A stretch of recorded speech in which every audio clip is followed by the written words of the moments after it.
All right, what's up? Welcome back. This is build update number 10. In this video, I'm going to be going over exactly how I use Outscraper and Clay to target local businesses when doing outreach for Pepper sites. This is probably going to be the last video that I do on cold email. I know I've been doing a lot of updates on cold email lately. It's just obviously because it's a lot of where my focus and attention has been going to. But now that I've finalized my process, now that I have something that's scalable, that's repeatable, I'm going to share it with you now and then probably never talk about this again unless it's just for email updates, just to show you how the campaigns are going. So yeah, let's just get into it. This might be, again, a little bit of a longer video, but the way I see it, if you're watching the video, it's something that's going to be beneficial to you anyway. And, you know, I'm not trying to make this entertaining or like a little condensed into 10 minutes or so. I'm not running ads on this. It's strictly for value. It's strictly for information. And yeah, just that's just what I've been enjoying. So hopefully you get some value out of this and enjoy it too. So just like starting from the beginning, I'm just going to go over exactly how to launch a cold email marketing campaign once more. And then the problem that I was running into, if you've watched my previous videos, you know what that problem is, but I'm just going to recap real quick here. So when you want to launch a cold email marketing campaign, you're going to have your primary domain. In this case, it's Pepper Sites. And then what we're doing is setting up secondary domains, which are just variations on that primary domain. Per secondary domain, you want to set up email accounts. I've set up 6 email accounts to start. But if you've watched my last video, you know that I'm now up to 30, and I'm waiting for the bulk of them to finish warming up. They finish warming up on the 23rd. If I was going to recommend when you start this email marketing campaign, I would recommend that you just get 30 off the bat, or as many as you think you'll need. And then just get a little bit more, because what happens is, I started out with 6 because I thought I was going to start small, and then I quickly realized that that's not the case. I do need to do high volume in this, so that's why I need to get to 30. But now I have this 2-week gap that I'm just waiting for these emails to warm up. So don't be like me. Don't make the same mistake. Just get your initial batch of 30. Hopefully you can send 20 to 30 emails per account, which would mean you're going to be sending, close to 1,000 a day if you set this up correctly. All right. And then just quickly going over the entire process one more time. After you've set up your email accounts, then you need to start getting data. The data you're getting are actual leads. You can get this from places like Apollo. There's ListKit. There's LinkedIn, Sales Navigator. But in our case, we need local business leads. So the best place to get them would probably be Google My Business. There are other services out there that actually consolidate this information from Google My Business, like D7 Lead Finder and Outscraper. Outscraper is the one that I'm using now, and I'll get to that in a little bit. But once you get that data source, then you need to enrich that data. And enriching it is essentially just cleaning that list. It's finding additional information, like the person's first name, checking if the website's active, checking if the website is even related to that niche, because a lot of times the data that you get from these consolidated data sources, they're not exactly a good, an exact match, because they don't know exactly what you're looking for. So they're going to give you everything, and it's your job to then filter it down. So just think about enriching data as just a giant filter that you're just filtering all this data down until you get a core set of data that you're really comfortable and happy with, that it's fits into your target market and you're targeting for that email campaign. After that, you need to validate your emails. I use Million Verifier to start with, but now I've switched to NeverBounce only because NeverBounce integrates, has an API key that you can integrate with Clay.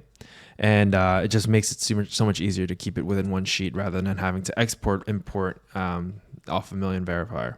Then you're going to segment your list. If you've done your enrichment right, you don't really need to segment this too much afterwards. But if you wanted to, if you had a huge data set, you can then, after you've cleaned that list, you can segment it by location, industry, how you're targeting, for instance. If you're targeting only the CMO, you can then filter it down just by the CMOs, things like that. But in our case, we're targeting local service businesses, and most of the time, the owner is the CEO, is the practitioner, is the person doing it. So a lot of the effort is going into enriching data so that we don't really need to segment. Then you need to craft your message. Again, this is kind of a lot of trial and error. You're just going to have to think of ways to start off the email and then possibly get them to take action. And this is something that I'm still working on. And now that I've really got this part figured out, I really need to then just focus on delivering this. And this can be different things, right? This can be your actual script, or it can be your offer, or it can be some sort of like a combination of the two, or you can test out openers as well. So your entire script is different than your opener, is different than your offer, and those are the things that I'm going to be testing. And then you can launch your campaign. Obviously, there's different programs or software you can use, but I'm just using Smart Lead to start because that's the one I chose in the beginning. All right, so that's essentially the whole process. And now I'm going to show you exactly how I go through this process and how I have been targeting local businesses for the Pepper Sites service that I'm offering. All right, so just to recap, Pepper Sites is a service where we build websites at an affordable price, at a pricing plan that's affordable for everybody. It starts at $200 a month. And our USP, our value proposition is that we build SEO-focused websites. So from the ground up, they have all the on-page and technical SEO elements in place so that you can just focus on digital marketing and off-page SEO after the website is launched. So this is the service that we're trying to promote. And obviously, the offer is going to change depending on what kind of angle that we're taking. But for now, the angle is something like we're offering a free video audit of that person's website, of that business's website, just so that we can show our face, show them that we're a legitimate business, and provide some insight as to how they can optimize their website. All right, so the first thing that I'm doing is I'm going to Outscraper. Outscraper is a platform or a SaaS, a service that will scrape different platforms for you. So you have Google Maps scrapes, you have Google Search Scraper, Google News, Google Shopping, Amazon products, YouTube comments. So it can scrape a bunch of stuff. When you log in, what you're going to have to do is you're going to obviously get, you're obviously going to have to add in credits. But when you visit the services here, you're just going to go to the Google Maps data scraper, and then you're going to type in your categories that you're looking to scrape. In this case, let's just say we're targeting acupuncturists, which I have been. So the two main categories on Google Maps, on Google My Business, is acupuncturist and acupuncture clinic. I find this really, really refreshing that they have these categories on here because then I can just know that I'm targeting exactly what I want to target instead of like a very broad keyword that that may or may not be in capturing the actual people that I want to target. If you wanted to, you can do that though. If you click on this plain queries, you can literally just target anything that you'd search. But in this case, I'm just going to go for acupuncturist, acupuncture clinic. Those are the main categories that I'm targeting. And then the locations, it gets very granular. So I believe how they do the searches here, if you just go into the locations.csv file, you could see how they are, actually it's a CSV. You could see how they're doing it. It's basically all by zip code. So if I go to like Brooklyn, for instance, in New York, you can see Brooklyn, if I check Brooklyn here, they're going to be targeting all the zip codes within Brooklyn. And the searches are going to look like, let me just pull it up real quick. Oops.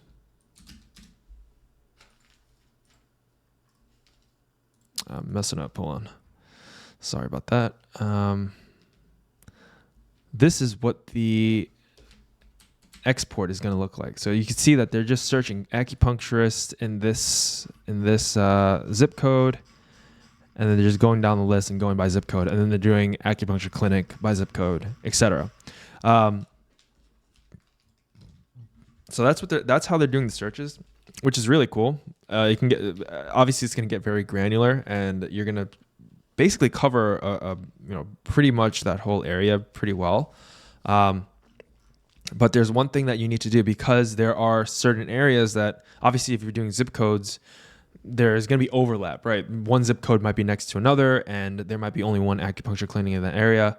That clinic might show up for both zip codes. So you want to remove duplicates here. Just make sure that this is checked on to delete duplicates. You also want to extract emails and socials. I found, I don't know exactly how they do it. You can read more about it here, but it's pretty good. It's pretty good, and it gets pretty good emails. So from what I found, that the emails that Outscraper finds when I do a cross check using Clay, I would say like 80% of the emails are good. There's 20% that I need to just double check it. And of the 20%, sometimes I would say 50% or more, Outscraper's finding the good email. So it's pretty good. I would recommend that you do it. Also, because it gives you a baseline to compare something with. If you didn't have that, you'd have to find all these emails yourself, and that's just going to take a lot more time or money, depending on how you're doing it.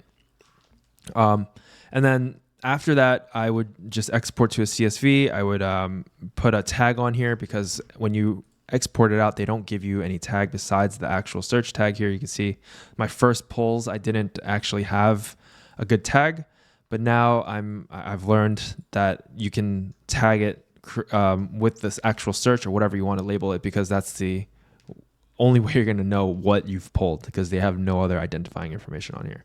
All right, so that's how you use Outscraper. I would highly recommend it.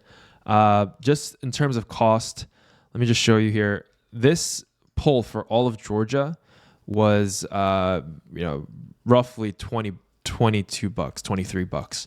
Now I know Georgia is a fairly bigger state. It is one of the bigger states. So $20 something, $25 for Georgia, I think is fairly good. Basically because I know that data is much better than D7 Lead Finder, and because it's credit based compared to D7 Lead Finder, where it's like a monthly subscription. Because it's credit based, I don't have the pressure to constantly pull data. It's kind of like a pay as you go type of thing, which is great. So after that data is pulled, I'm just gonna download this and get that file.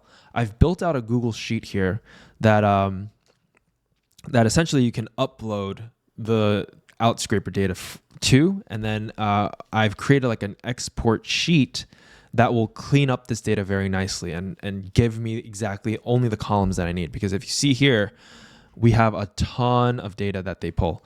We have the actual query, we have the business name, the site, the subtypes, which I'll get into in a little bit. The subtypes are really important.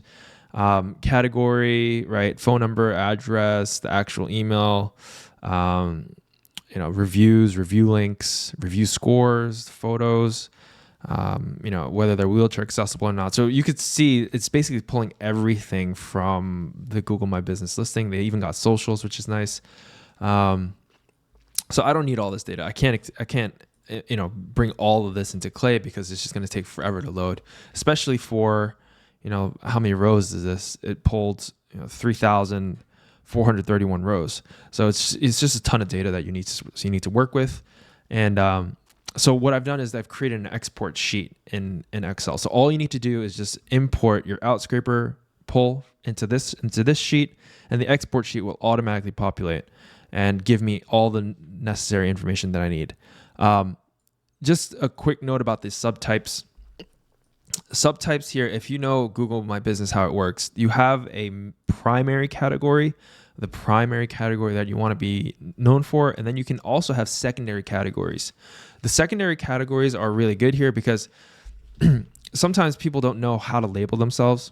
They offer a variety of things, but a lot of times they'll label themselves as a medical clinic or a doctor or a general practitioner, but they really offer acupuncture, right? But they, so people just don't know how to optimize for search, obviously. But that's what they do. And the subtypes is really good because it gives me another basis to filter on. as opposed to Z7 Lead Finder, where it didn't give you any subtypes. It just gives you a main category. So you don't really know what they're about unless you dig into each website individually, and that takes a ton of time, and it's not fun to do at all. So with the subtypes, at least I have an indication. If they're putting themselves down as an acupuncturist or acupuncture clinic, then I know that I kind of want to target them, right? So like the first one you see here is a chiropractor, and then they don't have anything listed about acupuncture in their subtypes. They might offer it as a service in their website or something like that. But if they're not actually advertising for it in their Google My Business, it's probably not a good fit for me anyway.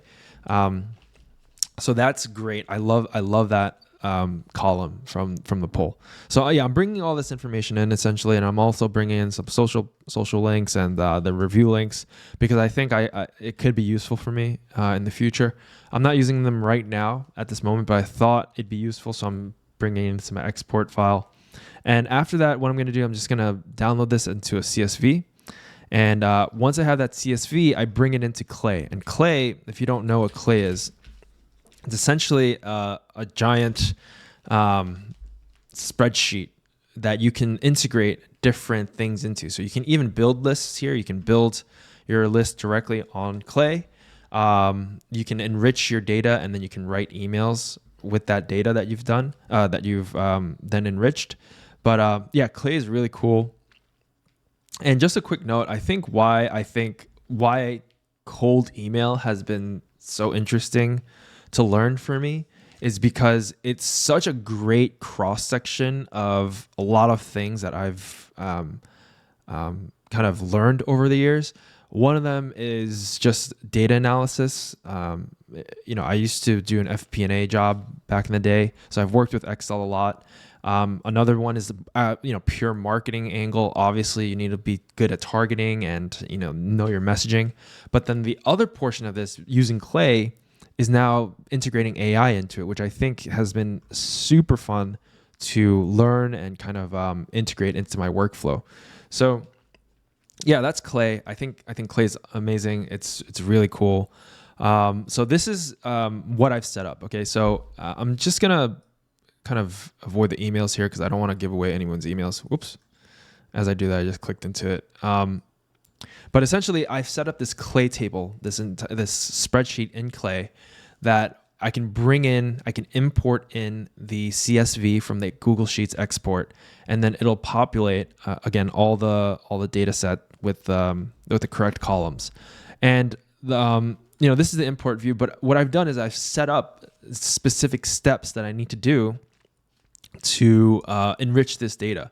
So the first check I need to do is basically I've set this filter down where it shows me the approved so I have an approved category list. So these are just the pure categories that I'm going to accept, which are just acupuncture clinic, and acupuncturist. Very straightforward. And if they're not in those main categories, I just want to do a quick check to see if they are people that I want to target anyway. And you could see that basically the filter is if they're not in an approved category and the subtype contains the word acupuncturist or acupuncture, and and it's not a veterinarian because there's a lot of veterinary acupuncturists, and the website has some sort of field in it, I want to just do a quick check. So there's 83 websites here that I would need to check. I've checked them already. A lot of them aren't related to acupuncture, or they're not offering acupuncture as a core service. There's a lot of chiropractors that do, but chiropractor is another vertical that I want to target in the future anyway. So I don't want to mix them up. I don't want to be sending out emails saying, "Hey, I was looking for acupuncturists," and they're not really an acupuncturist. So this is a good check to do because again, it'll just make sure that I'm targeting the right people. The next check I have is for Clay to find emails. All right, so this takes actually a ton of credits actually because I run this on GPT-4. Yesterday I ran out of credits. I was trying to make this video yesterday, but I actually ran out of. I didn't run out of credits. They limited my API because I use this so much. So just know that this is gonna run you some money, but I think it's good because then I can compare the email that the AI found. It's just open API. So I'll just show you the column. I'll just show you the actual prompt. And I'm just telling OpenAPI to, OpenAI's API to visit the company's website and to find an email address. If you cannot find an email address, search the contact page on the website and check for an email address. If you cannot find an email address on the contact page, check their Facebook page if they have one. This is the Facebook page. Again, this is why I'm bringing in the social links and the export. And if you cannot find an email address, output not found. All right. So basically it's going to go through, and you can see a lot of the emails that it does find actually matches with what Outscraper has also pulled, which is really good. So it takes a lot of the work out. For the next step is to finalize the email. So if there's a mismatch, between what the AI found and what Outscraper is providing, I should really do another filter. If AI didn't find anything, which is not found here, I just ignore it and I just go through the ones that that Outscraper has provided, because I can't be spending all day on this. So I probably do another filter here where the email found with Clay, the Claygen email, I believe, company email, where company email does not contain,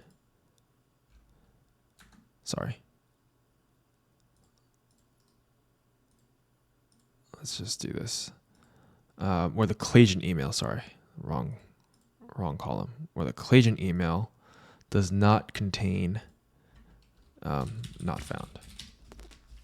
All right, so this is going to give me 92 rows that I need to check, where the AI it found something, but it's different than the actual Outscraper email. So I'd go through and check that, and I've already checked that. And then the final thing to do is, now that I have a list of basically businesses that have websites, that have email addresses that I agree on, that are in the acupuncture realm, that the niche that I'm targeting, that they're related. Now what I'm going to do is that I'm going to run that through Never Bounce and validate those emails. And you can see, even of the emails found, a lot of them are not valid because I don't know why. Like people are just not updating their emails on their websites, or the email address is not good. They've changed the email. One reason or another, they're not valid. So the reason I want to do this before everything else is because I don't want to run my Clay credits. You get 2,000 Clay credits on the very basic plan, and 1 Clay credit is required to scrape the website. So I want to conserve my Clay credits here. So I just want to make sure that the email that I'm targeting, again, because this is a cold email campaign, the email that I'm targeting is valid. If it's not valid, there's no point in me targeting that person anyway. So I do that validate email step with Never Bounce, again, because it integrates strictly well into Clay. And then after those checks are done, the first thing, the first run that I'm going to do is scrape the website. And we finally come to a place where we have a good list of, again, like which is kind of insane to think. Remember, from the initial import, we had 3,431 rows, and I bet a lot of people out there doing cold email would probably just take that Outscraper file and then run it on their cold email campaign. But I don't think that's good, because number one, it's a waste of my time. It's a waste of my emails. And number two, even if I do all this cleaning and stuff like that, you find a lot of times that even with the contacts you're getting, some of them might not be a good match. So I want my messaging to fit. I want my messaging to really hit the target that I'm prospecting to. That's why I'm doing this cleaning. So after all that, we're left with 237 contacts, which is not bad, which is really good, I think. So off those 237 contacts, now what I'm going to do is I'm going to scrape this website with Clay. All right, I'm going to run this column and just have it scrape all the websites that I want to hit. And once that's done scraping, it'll output the website title and the website body text for me. And using those two things, I can then use OpenAI again to extract some information. And here's the prompt You could pause it and take a look if you want. But essentially what I'm trying to do is extract the business name, the owner's first name, and email, just so that it can kind of reduce some of the work for me. And also it's like a triple check for the email one more time, just to make sure that I'm targeting the right email. It'll also do another check to see if the company is related to acupuncture. Again, this is another check because if the business was labeling themselves as an acupuncturist or an acupuncture clinic, and their website has changed, or they've changed direction, or there's just a miscategorization on Google My Business, I want to then check if they're actually an acupuncturist or not. All right. So that's the checks that I'm doing. And then it's going to output it in this format. And what I'm doing is from that output, I'm breaking out the individual columns. All right. And then once I've broken out the columns, then I can filter this down once more and say, okay, does the website have an error, or is it acupuncture related, or is the website in English, et cetera, et cetera. And then from there, I'll just do another run to find the first name, and I'll compare the first name that this OpenAI column has found to the website data pull, and just compare the two. If it's not found, I'm just sending it as a generic email like, hey there, like I came across your website and XYZ. But I really do want to find an owner's first name because I want this to be personal. I want it to seem like I've done the research, that I know who they are. So this is an important step for me. It may not be for you, but I think in terms of conversion, I think addressing somebody by their first name is going to really help. So that's why I invest the time and credit into running this owner's name. And then, so let me just pause the video and get all this run, and then I'll come back and I'll show you the final steps. All right, I'm back, and it probably took a minute or two to scrape all the websites and get all this information pulled. Now you can see that there's a column here from the website first name based on the body text that we scraped. You can see a lot of the first names have been found, which is cool. But there are some values that have been not found. All right. So what we're going to do is I have another kind of mechanism here called the final check. And basically sometimes the website is not active. It's not there, or there's no content on the website, or, sometimes a website the body text can't be pulled. So of those websites that can't essentially be scraped, I have a tool or a switch here that's just a final check switch that says, there wasn't any content found anyway, so we can't do any of the personalizations, we can't find their first name, whatever the case is, we're not going to use our credits on them. So if the final check is checked, we run into the second run here, which is if the first name was not found and the website has successfully been run, we're going to find the owner's name using AI. And here's the prompt again for the owner's name find. You can pause the video and take a look. But essentially, we're going to visit the website. We're going to find their about page, or the meet the team practitioners, or some variation of those words. We're going to find the business owner's first name. If you can't find the owner's first name, check the business title for a name, because sometimes the business title is actually, Chow Acupuncture, or like Abbott Acupuncture. I know sometimes the actual name of the business is the person's name. So I just want to make sure that they're checking that as well. And be sure that this person is the founder or owner of the business. If you're unsure of the business owner's first name but can find instances of a title, sometimes they just refer to themselves as Dr. X, Y, and Z. I'll put that instead. And if you can't really find the answer, if you really can't find the answer, I'll put nothing found. So that's the prompt. This prompt takes a ton of credits. This is, again, I did another run yesterday, and this is what took a lot of the credits, because what it does is it checks multiple pages on that person's website, and then if it can't find it on the website, it'll go to Google and start doing a search of that business. So it's a multi-step process, which is really cool. So I'm going to run this and see what first names we find. I have a column here with the first name that Outscraper found. Outscraper is not really good at finding names, but sometimes it does. So it's just another good reference point to see which name I should use. So we're going to run this name. We're going to run this column, and I'll be back with the results as soon as it's done.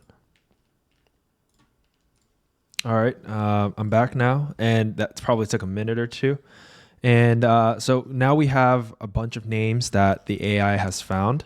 And I'm just going to go through them. Again, if nothing has been found, too bad. We can't find a name, and we're just going to have to live with it. But of the names found, I'm just going to go through and just spot check a couple and see if that's the correct name. A lot of the times, I love that the AI gives its own reasoning. So here's the result, Rebecca Smith. The reasoning here is that the business owner of Arundel Acupuncture is Rebecca Smith, as found on their About page. You can see from the initial scrape, we didn't find a first name because it's just scraping the actual homepage. But if we go one page in, which I've found, through a ton of trial and error again. So let me just zoom in here. This is Arundel Acupuncture. Mentions nothing of the owner because the owner is, writing from the first person point of view. They're not going to say Rebecca Smith did this and this. But on their actual About page, they show their name and I am a licensed acupuncturist, et cetera, et cetera. So the AI was able to determine that. They went to the homepage, they then found the About page, and they found that the name was Rebecca Smith. So I'm just going to add this into the website first name column, and I'm going to go through that and just make sure that I'm finding the right name. Because again, I feel like it's worth the time invested because I think it's important to address people by their name. I think it adds a deep level of personalization that maybe cold email marketers think is too time consuming to do, but I think it's worth it and it's going to pay off. So after I found those names, let's just assume that I've run it and I've got through all the names. What I'm going to then do is I'm going to start doing some personalizations here, and the personalizations I have right now are not too great in my opinion. They could be better. Where are they? But what I'm going to do, basically what I do is I scrape their website again. I've scraped the website body. All I'm doing is I'm using that data to then tell AI to find something interesting about their business related to acupuncture. I had to specify that it needs to be related to acupuncture because sometimes they'll say, I found it interesting that you're a 5-time martial artist or something like that. Which is not bad, but I just wanted to keep it on messaging, like keep it related. And then I'm probably going to switch this one up in a little bit. But I just thought I'd use Georgia to test it. Why not? Again, but the company compliment is basically saying, I found it really impressive that you are a 5-time award winner for acupuncture or something like that. So basically I run this company highlight. And then at the end, I'm finally left with 220 contacts, all of which have been filtered down now. And I have a great personalization line that I'm testing. And what I'm going to do then is just export this and throw it into Smart Leads and run a campaign with it. And that's pretty much the entire process from start to finish on how I'm targeting local businesses using Clay and Outscraper, including some deep personalization in there, which I think is the name of the game in cold email to kind of find anything to connect with them on. Because again, it's a cold outreach method, and nobody likes being cold emailed or cold called. But it's, again, at the end of the day, from my perspective, it's a numbers game, and I hope that I'm increasing my odds ever so slightly by including some of these personalizations in there. So like I said, this is probably the last video I'm going to be doing on cold email marketing. If you want any more information, if you have any questions, leave it in the comments below. I'm hoping to get to you guys with a lot more SEO content because that is the bread and butter of this channel. And I've just been so consumed with the outreach, the cold outreach method here for a little bit. But now that I've got the process in place, we're going to be focusing a lot more on inbound and probably another outbound channel just to complement this one. But until then, thank you for watching, and I hope to see you in the next one. Thank you.